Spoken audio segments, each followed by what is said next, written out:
Regard, œil avisé, prunelles aiguisées, la midinale est aux aguets. Par Pierre Jacquemin, tous les jours, à 12h30. Bonjour Julien Salingue. Bonjour. Merci d'avoir accepté notre invitation. Vous êtes membre de la direction du NPA, le nouveau parti anticapitaliste. Vous êtes aussi docteur en sciences politiques. Vous connaissez bien le Moyen-Orient et notamment la Palestine. On va y revenir, mais d'abord un mot sur les tweets de Donald Trump. Il s'en est pris à Emmanuel Macron. Il a jugé insultante son ambition de créer une armée européenne. Qu'est-ce que vous en dites ? J'en dis qu'entre les tweets compulsifs de Donald Trump et, disons, les enjeux réels qui sont derrière, c'est un peu difficile parfois de s'y retrouver, puisque même les tweets sont allés jusqu'à expliquer en gros que si les États-Unis n'étaient pas là, les Français parleraient allemand, enfin bon, tout en subtilité. Disons que ce qu'il y a derrière ça, finalement, ce qui s'exprime, c'est quand même un renforcement des tensions au niveau international, y compris des tensions qu'on pourrait appeler inter-impérialistes. On n'est pas dans une situation, évidemment, de guerre ou quoi que ce soit, mais la politique de Trump, avec le protectionnisme, avec le nationalisme finalement états-unien, c'est quelque chose qui participe d'un durcissement des relations internationales. Et c'est vrai que dans ce cadre-là, l'idée de Macron et de quelques autres d'une armée, d'une défense européenne, est vue par Donald Trump comme finalement une remise en question de l'hégémonie états-unienne, etc. Et ces déclarations vont dans ce sens-là, parce qu'il ne faut pas oublier finalement derrière tout ça que entre la montée de la Chine, les difficultés, et c'est un euphémisme des États-Unis au Moyen-Orient, bon, la situation de puissance des États-Unis au niveau international est en recul, et ce qui exprime Trump finalement, c'est aussi ça, c'est-à-dire un hyper-impérialisme qui petit à petit se rend compte qu'il n'est plus... Alors, il est toujours la première puissance mondiale, mais il n'est plus le gendarme du monde, et tout ce qui va dans ce sens-là, finalement, fait sortir Trump de ses gonds, comme il sait le faire à sa façon. Et sur l'idée de l'armée européenne, il faut développer la stratégie militaire en Europe ? Moi, je suis partisan, de manière générale, plutôt d'un désarmement unilatéral de la France, en réalité, et d'une baisse des tensions militaires et de tout ce qui va dans le sens finalement d'accroître les tensions militaires. Pourquoi un projet d'armée européenne? Qui menace l'Europe? Parce que bon, normalement, il faut se poser la question de pourquoi une armée? Pour se défendre contre qui? Pour se protéger de quoi? Qui menace l'Europe aujourd'hui? Est-ce qu'on a vraiment l'impression que les pays européens sont sous la menace d'autres États, d'autres coalitions d'États, etc. Moi, à ma connaissance, absolument pas.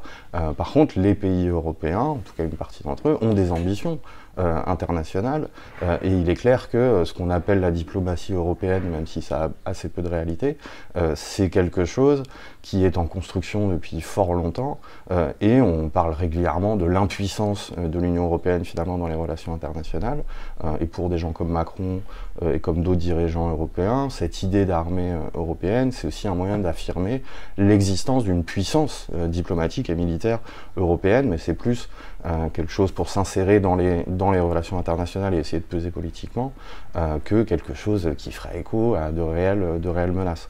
Donc moi, des projets comme ça, de même que l'accroissement du budget militaire français, ce genre de choses, je pense que ça participe surtout d'une escalade des relations internationales, alors qu'il faudrait être dans une logique de désescalade, parce qu'on est quand même dans un monde où on se rend bien compte que les guerres se multiplient, les conflits militaires, les ventes d'armes, etc. Et tout ce qui va dans le sens de l'accroissement de ça, et ben, à l'arrivée, on sait qui paiera, et financièrement, parce que l'armée ça coûte cher, et humainement, parce que c'est toujours les mêmes finalement qui se prennent les bombes sur le coin de la tronche, quoi. Alors ce soir justement, le chef de l'État, Emmanuel Macron, a choisi un cadre très militaire, très guerrier pour s'exprimer devant les Français, puisqu'il s'exprimera depuis le Charles de Gaulle.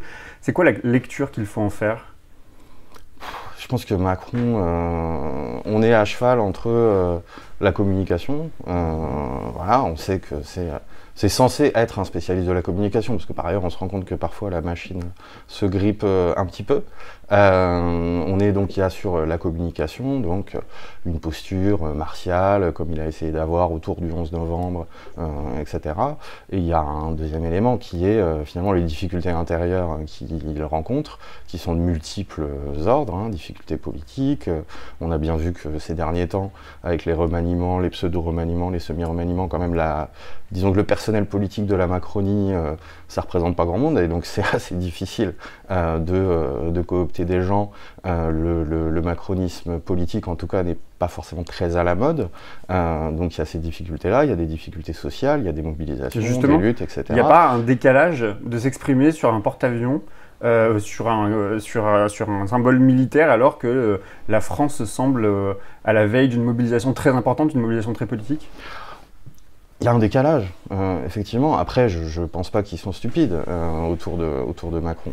Et finalement, la posture martiale du chef de guerre, c'est quelque chose qui, traditionnellement, dans l'imaginaire politique en France, c'est quelque chose qui est censé rassembler au-delà des clivages politiques, partisans et même sociaux.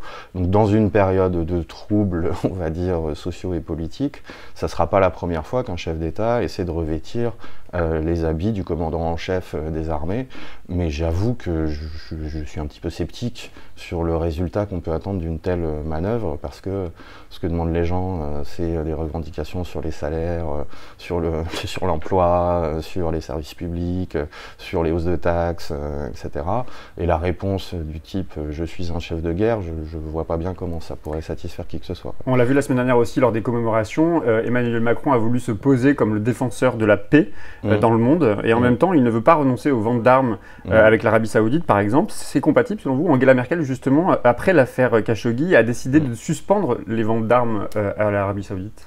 Oui, mais ça va avec le reste, c'est-à-dire le défenseur de la paix qui invite tous les affreux de la planète pour le centenaire du 11 novembre, qui organise un forum pour la paix avec quand même aussi une liste d'invités intéressante. On a échappé à Netanyahou qui a dû rentrer en urgence, mais normalement Netanyahou aurait dû être présent au Forum pour la paix. Donc, quand même, ça en dit assez long. Et les ventes d'armes, bien évidemment, qui continuent, avec une communication en plus gouvernementale désastreuse, du type « nous on vend des armes, on ne sait pas ce que les gens en font, nous on vend des armes, on ne pensait pas qu'elles allaient être utilisées contre des civils ». Bon, tout ça n'est pas très sérieux. Donc les postures de Macron et de son gouvernement pacifiste ou ce genre de choses, c'est vraiment de la poudre aux yeux. Et en réalité, enfin, je tiens à le dire, il y a une petite mobilisation maintenant qui commence à se faire entendre sur la question du Yémen, mais la France a une part de responsabilité énorme dans ce qui est, d'après l'ONU, la principale tragédie humanitaire depuis la Deuxième Guerre mondiale. Et la France porte sa responsabilité là-dedans. Et donc les gesticulations de Macron sur son forum pour la paix, en réalité, ne cachent pas que la France est complice de crimes de guerre par ses ventes d'armes. Vous parliez de Netanyahou il y a un instant. En début de semaine, un Israélien et 7 Palestiniens sont morts après une intervention secrète d'Israël. La tension est encore montée d'un cran. Que peut-il se passer? Une guerre entre le Hamas et Israël va arriver? Peut arriver? Alors, première chose, c'est sur ces idées de tension qui montent ou ce genre de choses. En fait, ce qui se passe assez systématiquement, c'est que quand un ou plusieurs Israéliens sont tués, il y a un focus médiatique. Mais en réalité, le quotidien de la bande de Gaza, c'est des morts. C'est-à-dire depuis la fin du mois de mars, si on prend juste ce qu'on a appelé les marches du retour, c'est 233 Palestiniens qui ont été tués depuis la fin du mois de mars. Donc ça fait quand même beaucoup. Et là, je voyais les derniers chiffres en Cisjordanie. Alors, c'est pas des morts, mais pour le seul mois d'octobre, c'est 500 Palestiniens qui ont été arrêtés. Donc ça, c'est le quotidien des Palestiniens. C'est vrai que par moment, on a un cran qui est franchi avec finalement quelque chose, on pourrait dire une militarisation plus visible, avec des tirs de roquettes, avec des bombardements, etc. Là, il faut voir que, une fois de plus, ça vient pas nulle part. C'est-à-dire qu'on a une intervention israélienne dans la bande de Gaza avec des agents déguisés en palestiniens, etc. Alors ils disent on venait faire du renseignement, ce qui est quand même assez... on venait pas tuer quelqu'un, on venait faire du renseignement, c'est quand même assez drôle de dire ça. Voilà, en fait, ils venaient prendre des repères, on ne sait pas pourquoi, mais bon, ils ont été découverts, ça a déclenché des affrontements, etc. Et à partir de là, il y a ce qu'on appelle dans les médias escalade. En réalité, c'est une étincelle dans une poudrière, une fois de plus. Et est-ce que ça peut déboucher sur une guerre de grande ampleur, etc. A priori, on n'est pas dans cette situation-là.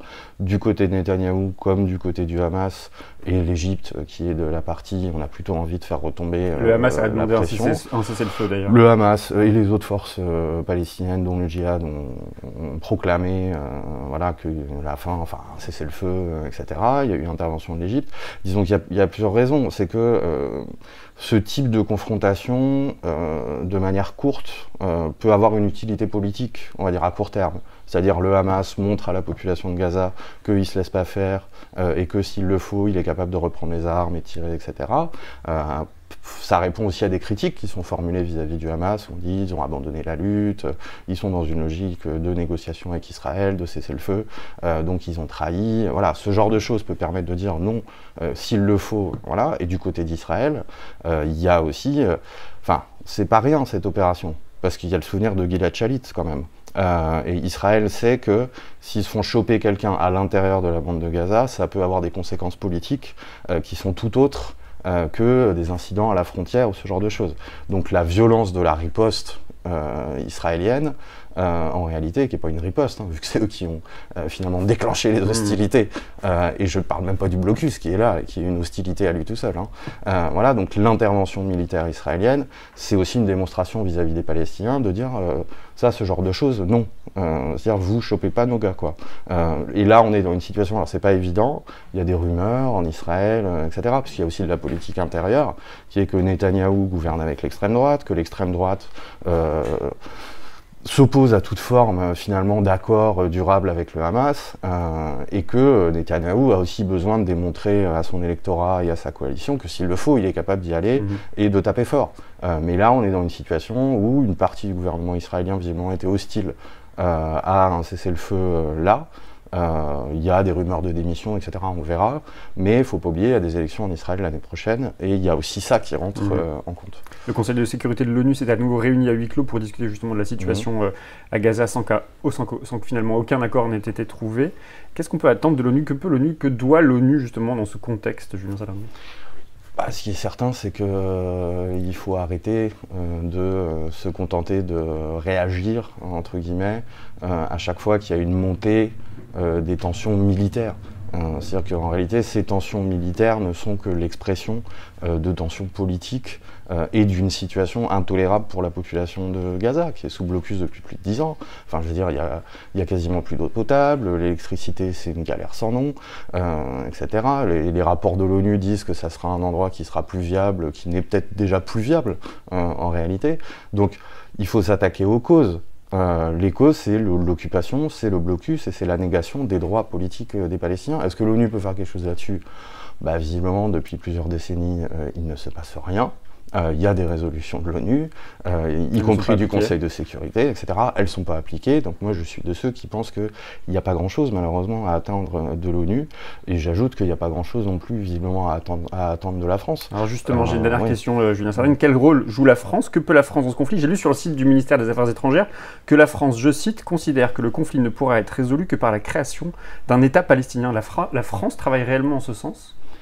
Je ne sais pas, le communiqué du même Quai d'Orsay le 12 novembre, je ne sais pas si c'est celui-ci, condamne les tirs de roquettes et de missiles du Hamas, mais ne dit pas un mot sur l'intervention israélienne. Donc, si c'est comme ça qu'on espère se poser en arbitre, en médiateur ou en facilitateur de paix, de toute évidence, c'est pas la bonne solution.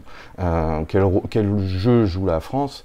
De toute évidence, de la part de la France, il y a une volonté d'exister politiquement et diplomatiquement dans cette région, dans ce territoire, mais plus ça va, plus on regarde les positions qui sont défendues et plus elles ressemblent aux positions des États-Unis, pour ne pas dire du gouvernement israélien. Donc dans cette situation-là, il n'y a pas à attendre grand-chose du gouvernement français qui a noué une alliance solide quand même avec l'État d'Israël. Il ne faut pas oublier que Égypte, État d'Israël plus Arabie Saoudite, ça représente quelque chose dans la région, et que la France est dans une logique d'alliance avec ces trois États. Donc ce ne sont pas les quelques déclarations favorables à la création d'un État palestinien. Qu'est-ce que ça veut dire? Ça fait des décennies que les gens parlent de ça. Mais ça reste la solution pour vous quand même? Ça ne signifie rien. Ça ne veut rien dire? Ça ne veut rien dire. Aujourd'hui, ça ne veut rien dire de dire on est pour la création d'un État palestinien. Je veux dire, même Benjamin Netanyahou peut le dire. Ça mange pas de pain. Sharon le disait, Bush le disait. Tout le monde disait ça. Et en réalité, c'est un moyen de délayer, de reporter, de laisser entendre qu'on serait dans une situation où il serait possible, sans une inversion totale de la logique, d'arriver à une solution. Alors qu'en réalité, il faut inverser la logique. Ça veut dire quoi? Ça veut dire libérer les territoires, cesser les annexions des territoires palestiniens? Inverser la logique, ça veut dire en finir avec finalement un dispositif politique et militaire dont l'objectif est d'assurer un système discriminatoire et d'assurer la supériorité des juifs israéliens, puisque c'est comme ça malheureusement que ça se pose. Donc en finir avec ça, ça veut dire effectivement en finir avec l'occupation, en finir avec la colonisation, revendiquer l'égalité des droits pour les Palestiniens d'Israël, poser la question des réfugiés et de leur droit au retour, puisqu'ils ont toujours le droit au retour, et tout ça, ça ne peut se faire qu'en inversant la logique, y compris politique internationale, et aujourd'hui, je finirai avec ça, on se rend bien compte depuis quelques années que ce qui a l'air de fonctionner un petit peu, c'est le mouvement BDS, le mouvement boycott des investissements sanctions, qui a finalement cette idée forte qui est de dire les torts ne sont pas partagés. Il n'y a pas une co-responsabilité dans la situation entre Israël et les Palestiniens. Le responsable, c'est l'occupant, le responsable, c'est l'oppresseur. Et tant qu'il n'y aura pas d'inversion de la logique, tant qu'il n'y aura pas fin des politiques de discrimination, d'oppression, de colonisation, il faudra s'en prendre à l'oppresseur pour qu'il paye le prix de sa politique. Et moi, je pense qu'aujourd'hui, c'est de ça qu'on peut attendre quelque chose, et pas des Nations Unies ou de Macron. Merci beaucoup, Julien Saleng. De rien.